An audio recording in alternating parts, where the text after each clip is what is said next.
Sitting behind me is my 2002 Honda S2000 chassis. Now, a few months ago, if you've been watching the channel, you saw me make some original videos when I got this car, and I explained that my goal with the car was to make it the quickest stock K24 long block in the country, in the world, something of that nature, right? And the goal with it, when I say quickest, I mean down a quarter mile. So the goal with it was to put a decent sized turbo on it, use stock K24 long block, put a power glide transmission in it. And so what I did is I started collecting all of these parts and doing all of these things and getting the chassis prepped. If you can see, it has a chromoly Whitfield, Jason Whitfield cage in it, or Whitfield manufacturing cage in it, amazing cage, just got that put in. But anyway, I'll back up a little bit in the story. So I picked up the chassis, and the reason I wanted to do what I just explained with it is because there is a class for a promotion called Import Face-Off. They have Force Induction Sport. That class is basically like a street car class, but they have a turbo size limit. So the turbo size limit is 6.2, it used to be a 6.266. I think Apex Turbo makes a bigger 62 millimeter turbo. But either way, I thought, okay, this is something that I can put together efficiently, that will last, that will make rounds, and it will be fun to drive, right? The goal with it was to probably run high 8 seconds, low 9s really consistently. Yes, with the stock K24 long block, there's multiple people out in Florida making huge power with that. So translating that into a rear wheel drive car through the power glide in the S2000 chassis, which would front half, if you know anything about drag racing, the car would front half pretty good, and then have the power up top to carry over. So fast forward a little bit, and about 2 months ago, I had told the owner and promoter of Import Face-Off, and Cliff Wallace, great dude, puts on a great show, and he had put out some information saying that these particular events that they've been running year after year are not going to have heads-up drag racing at them. So they'd be like open test and tune. And this is just my opinion. I know a lot of people bracket race and do that kind of stuff. That is just not fun. Like, yes, test and tune is fun if you want to test and tune the car, but once the car is tested and tuned, I want to heads-up race, which means leave at the same time, first person down to the finish line wins. Type drag racing. That's the type of drag racing that I like doing. I don't street race anymore, so it is what it is. I want to keep things legal, keep it on the track, and do that sort of stuff. So about that same time, I had been talking to another friend of mine about drifting. And so I was like, okay, well, I'll pick up a different chassis, something, rear wheel drive. I've never drifted before. And so I picked up a 2006 350Z chassis with the goal of having the 350Z to be the drift car, to maybe go to a couple of events and have fun and play with and that sort of thing. And then have this car, this is before I knew there wasn't gonna be drag racing at these events, and have this car as the competition car where kind of my main focus is. Obviously, like I said, had the cage and stuff put in, that was all for drag racing. I already started collecting all of the parts needed for this car. And before I got the word that there wasn't going to be any more Force Induction Sport class. So as soon as I got the word that there wasn't going to be that class anymore, I was kind of in a pickle. And when I say that, I'm like, fuck, do I continue to dump money into this car? There's already, S2000 chassis is not cheap in the first place.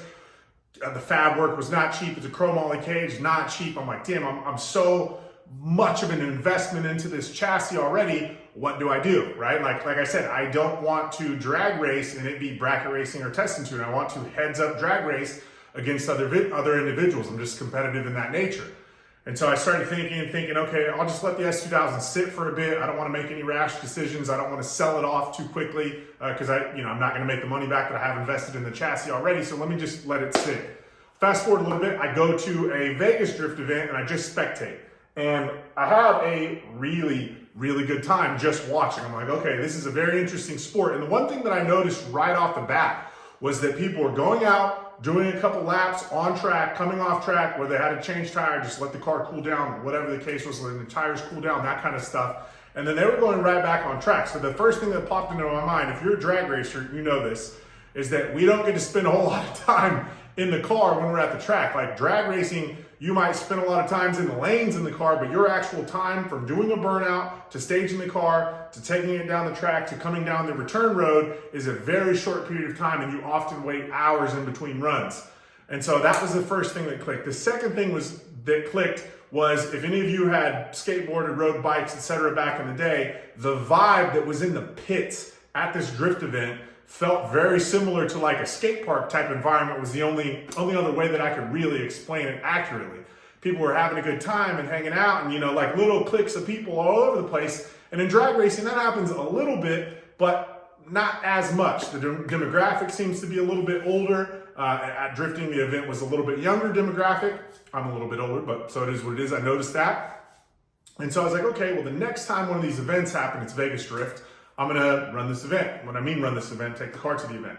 So I got the 350Z ready, completely stock, apart from, when I say stock, I mean drifting stock. So like an exhaust, and it's on coilovers and that kind of stuff. But no angle kit, no handbrake, nothing like that. I just wanted to take the car and see how it performed, see how I drove.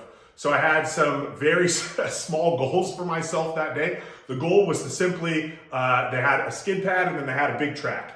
The goal was to be able to go out to the big track and just have a look around, and I didn't really expect to do anything out there, which I really didn't. I was able to hit one long sweeping turn in drift, and that was it. I wasn't able to link anything up. It was more of just confidence issue in the car. I didn't know how to handle the car, even to get it back straight after out of drift without it oversteering back the other direction. So I went back over to the skid pad, and I wanted to link 2 turns.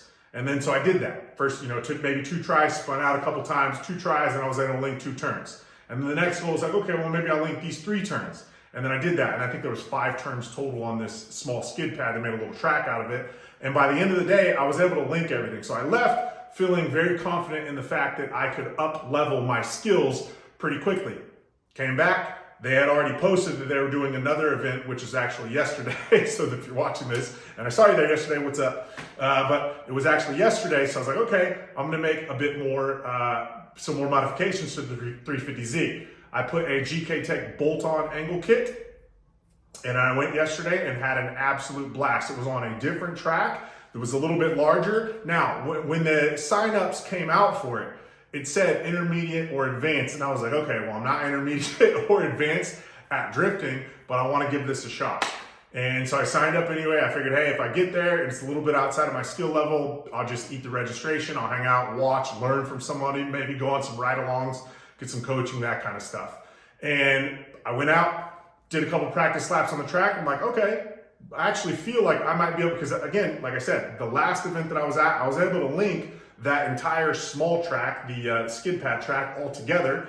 And so I was like, okay, like maybe I'll be able to do 2 or 3 turns on this. They're a little bit longer sweeping turns, and so I'll try it out. So I go out there, 2nd or 3rd lap out, because I had a tire DB'd on the 2nd lap. So the 3rd lap out, I link the 1st, 2nd, I believe 3rd turn. I can't remember which lap it was. Anyway, in my first few laps, we'll say 5 to 6 laps, I was able to link the whole track, except the long sweeping turn.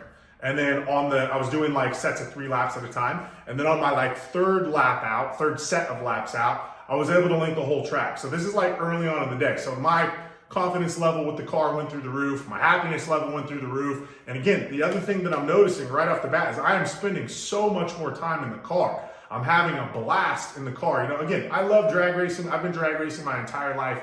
It will definitely be, we'll always have a part of my soul. I have some really cool ideas with this car, so stick around when drag racing and drifting.